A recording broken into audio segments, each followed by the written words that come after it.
Hello Welcome everyone, to the this is Huberman Nick Lab here in podcast, another where we video. discuss Welcome to science and Huberman science-based tools for everyday life.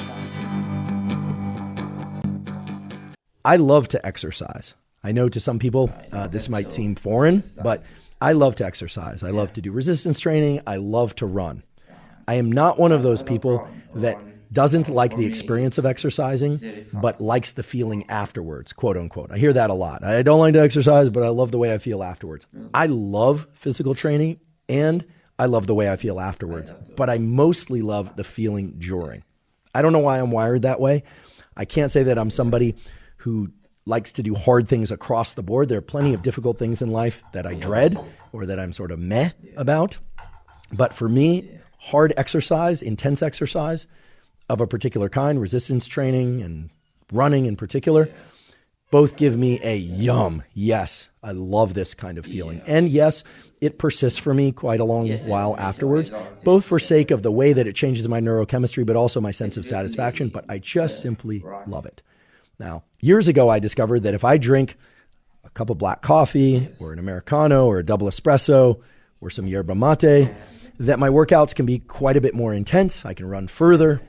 And then I also discovered that if I were to take a pre-workout energy drink, or I took, say, 300 milligrams of alpha GPC and 500 milligrams of phenylethylamine, and perhaps even 500 milligrams of L-tyrosine, perhaps did that alongside the caffeine and the yerba mate, then yes, absolutely. I really liked those workouts. I could be like a laser in terms of focus. I could exert even more effort, put on some music, and I could achieve even better performance.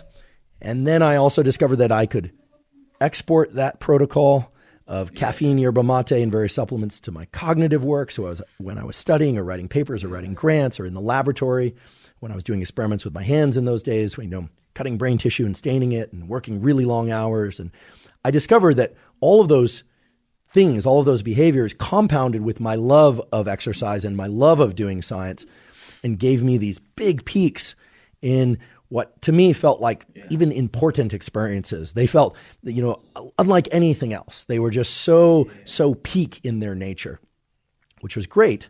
And it did indeed enhance my performance. However, while it did not create a dependency for those different substances, caffeine, supplements, etc., what I noticed was that in the days and sometimes weekends afterwards, even though for much of my career, I confess I've worked weekends as well, but I would notice that I'd experience a real trough in energy. I just would not feel that good. And then if I kept up those behaviors consistently, and I was consistently adding in these other, let's just call them what they are, dopamine releasing or stimulating behaviors and substances, that my enthusiasm for physical training or running or for doing experiments actually started to diminish. And this was really discouraging to me at the time because I started to think, okay, maybe I'm burnt out. Maybe I have adrenal burnout, which, by the way, doesn't exist, folks. Your adrenals don't burn out. There is something called adrenal insufficiency syndrome. You can overstimulate your system by way of too much adrenaline, epinephrine, and norepinephrine, but that's a separate thing. There's no such thing as adrenal burnout per se. But I didn't know that. So I thought, gosh, I'm really burnt out. When in fact, it's now obvious to me what I was doing. I was combining too many dopamine releasing or stimulating behaviors and substances for things that I already enjoyed doing as behaviors, namely exercise and doing experiments, anything related to science, actually. So what this means is not to avoid taking things or doing things that amplify your amount of dopamine, but to be very cautious about how often one does that and how many different dopamine stimulating behaviors or compounds one stacks, especially in terms of taking those things or stacking those things in and around behaviors that you already really enjoy doing. I was essentially just creating another version of the kids in nursery school or first grade with the gold star experiment. I was basically just doing the exact same thing. And when I realized that, and I changed my relationship to those compounds, I didn't eliminate them altogether, but I started realizing, for instance, that I didn't need to double up on yerba mate and coffee every workout. Sometimes I would do one, sometimes I would do the other. Frankly, I always do one or the other. It's rare that I ever do any kind of physical training without some caffeine first. And I do my physical training typically in the early part of the day, so that's fine. Doesn't interfere with my sleep. I might do a hike without caffeine, but if I'm in a weight trainer, I'm going to run, I tend to drink coffee beforehand or have yerba mate. Or if I occasionally, meaning about once every third, sometimes every other, but usually about every third workout, I'll take 300 milligrams of alpha GPC, maybe occasionally, maybe every third or fourth workout. And these are resistance workouts, mind you, not running. I'll take 500 milligrams of L-tyrosine, or more typically 500 milligrams of phenylethylamine.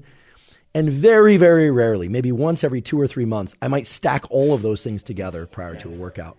But of course, I'm always mindful to also include workouts or runs or bouts of cognitive work. So that could be grant writing, prepping for a podcast, et cetera, where I don't do anything prior. Maybe just my caffeine, because I have a baseline level of caffeine that I use each day to function like many people. There's a baseline level of caffeine that just allows us to function if we're a perpetual user of caffeine. I talked a lot about this on the episode on caffeine. But the key here is be cautious. I would say be very cautious about stacking and layering in too many dopamine peak-inducing behaviors all at once on a regular basis. The key point here is, if you are somebody that can engage in these intrinsically joyful activities for you, these activities that you're really motivated to do, whether or not it's skiing or playing music or dancing, etc., without the need to layer in additional dopamine releasing mechanisms or compounds or activities, well then I highly recommend you do that, because then you are essentially making yourself one of those fortunate few that does not require additional stimuli, and therefore can hold on to that pleasure, can hold on to that intrinsic pleasure and motivation to engage in these behaviors over time, which frankly, there is no replacement for. There is no pill or bottle or potion or motivational speech or podcast or book that can replace intrinsic motivation.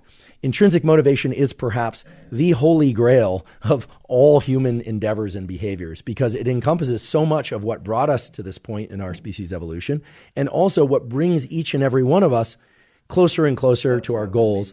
And if it's happening with enjoyment without the need to layer in additional tools, well, then you have really tapped into the source. And when I say the source, I don't mean it in any kind of mystical way. I think it's quite clear by now that when we hear about chi from Eastern medicine, or we talk about motivation, drive, and pursuit on Western neurobiological language as it relates to dopamine, or we hear about the source, maybe in my podcast episode with the one and only Rick Rubin, an incredibly productive music producer who's just an unbelievable track record in terms of creative endeavors, and he talks about the source, we're really talking about the same thing, which is this set of circuits within us that allow us to identify what we want and then lean into effort, and then to do that in a persistent way that allows us to reach our goals. And if we can do that with an intrinsic sense of pleasure, well, that is nothing short of magic.